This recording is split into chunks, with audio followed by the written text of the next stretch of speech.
को स्वास्थ्य से जुड़ी खबर दिखा देते हैं, जहां पर आप देखिए किस तरह से छोटे छोटे बच्चे जो हैं वो बीमारी की चपेट में आ रहे हैं। सर्दियों की वजह से अब यहां पर किस तरह से परेशानी हो रही है वो देख लीजिए, क्योंकि सर्दियों की अब जोर पकड़ते ही निमोनिया के मामले ज्यादातर बढ़ना शुरू हो चुके हैं। खासतौर पर बच्चे निमोनिया की चपेट में आने लगे हैं और निमोनिया की चपेट में आने के बाद कहीं ना कहीं आप देखिए कश्मकश का माहौल बन गया है, जिसके चलते जम्मू के एसएमजीएस अस्पताल में कुछ बच्चों को वेंटिलेटर पर रखने तक की नौबत आ गई है।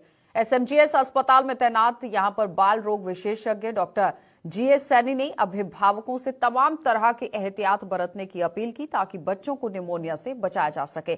और आप देखिए जो हल्का बुखार यहां पर बच्चों को हो रहा है, खांसी हो रही है, जुकाम हो रहा है, इस पर अब ध्यान देने की जरूरत है माता पिता को, क्योंकि बच्चे जो हैं वो निमोनिया के शिकार हो रहे हैं और जल्द से जल्द ऐसे बच्चों को यहां पर इलाज की जरूरत है। इससे पहले आपने देखा कि डेंगू लगातार किस तरह से अपने पैर पसारता नजर आया, लेकिन अब जैसे ही मौसम ने करवट बदली है, सर्दी यहां पर शुरू हो चुकी है, उसके साथ ही एसएमजीएस अस्पताल के अंदर यहां निमोनिया के पेशेंट्स का तांता लगना शुरू हो चुका है और यहां तक कि बच्चों को वेंटिलेटर पर भी रखने की नौबत आ चुकी है। यानी इस तरह से बच्चों की निमोनिया की शिकायत हो रही है, तो जाहिर तौर पर अभिभावकों को ये चाहिए कि जल्द से जल्द अपने बच्चों का इलाज कराएं, अपने बच्चों का बहुत ख्याल रखें और काफी तरीके से आप देखिए इलाज की भी बच्चों को जरूरत पड़ रही है। डॉक्टर्स पूरी तरह से यहाँ पर तैनात कर दिए गए हैं। किस तरह से काम चल रहा है वो जरा देख लीजिए।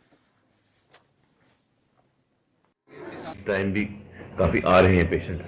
ये पेशेंट्स यूजुअली 6 महीने से छोटे, साल से छोटे हैं और 6 महीने से छोटे जो बच्चे हैं उनको ज्यादा दिक्कत हो रही है। इसके अलावा कई बड़े बच्चे भी हैं जिनको निमोनिया के पाए गए हैं। तो हमारी जो ओपीडी है दिन में कोई उसमें से 200-300 की ओपीडी है, उसमें 50% रेस्पिरेटरी केसेस हैं। तो जैसे आजकल एडमिशंस हो रही हैं, तो कल हमारी ब्रोंकोलाइटिस के 10 केसेस रात को आए हैं, 1-2 बच्चे वेंटिलेटर पे भी हैं। तो मेरा पब्लिक को यही मैसेज रहेगा कि किसी को अगर रेस्पिरेटरी प्रॉब्लम है, बड़े को है, तो वो अपने आप को आइसोलेट कर दे और छोटे बच्चों से थोड़ा दूर रहे, क्योंकि छोटे बच्चों में रेस्पिरेटरी अगर जुकाम भी होगा ना बड़ों में, तो उनमें ब्रोंकोलाइटिस यानी कि इन्फ्लेमेशन ऑफ द एयरवेज हो जाती है, जिसको कि पूरा ठीक होने में 2 से 3 हफ्ते लगते हैं और 4 से 5 दिन बड़े क्रिटिकल रहते हैं। उसमें सांस लेने की दिक्कत बढ़ जाती है। तो एक तो ये है, अगर किसी बच्चे को रेस्पिरेटरी प्रॉब्लम है तो कृपया करके उस बच्चे को स्कूल ना भेजें और घर पे ही आइसोलेट करें, ताकि वो स्प्रेड ना करें। रूटीन इम्यूनाइजेशन का पूरा ध्यान रखें और बच्चों की खुराक का पूरा ध्यान रखें, जैसे कि ब्रेस्ट फीडिंग 6 महीने में रखें, उसके बाद प्रॉपर कम्प्लीमेंट्री फीडिंग दें, विटामिन ए के ड्रॉप्स लें। तो इन चीज़ों से हम बचाया जा सकता है। और जो स्मोकिंग करते हैं घरों में, वो स्मोकिंग को अवॉइड करें, ताकि स्मोकिंग से भी जो है निमोनिया का रिस्क बढ़ जाता है। और अगर आप घर में लकड़ी से जला के आप खाना बना रहे हैं तो प्लीज़ उसको इस्तेमाल ना करें और गैस का इस्तेमाल करें, कुकिंग गैस का इस्तेमाल करें, ताकि जो धुएं से जो कंटेमिनेशन होती है जिसकी वजह से निमोनिया हो सकता है, वो उससे भी हम बचाव कर सकते हैं।